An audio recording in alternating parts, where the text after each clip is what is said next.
నీ వల్ల ఏం కాదు, చేయలేవు, నువ్వేం సాధించలేవు.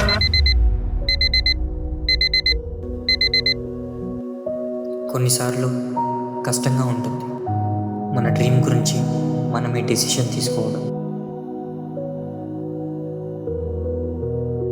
గుండె భారంగా, ఆలోచనలు భయంగా అనిపిస్తుంటాయి.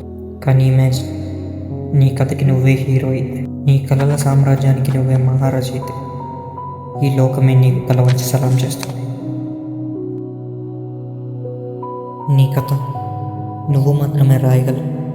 తిరిగి ప్రయత్నం చేస్తే ఈ సంఘర్షణ యుద్ధంలో నిలిచి గెలవాలి అంటే ఒక కొత్త ఆలోచనకు నాంది పలకాలి. అదే నీ ఆశ. ఈ క్షణం నుండి ఒక కొత్త కథ మొదలవుతుంది. ఇది ఒక సాధారణమైన అబ్బాయి కథ కాదు, ఇది ఒక హీరో జర్నీ.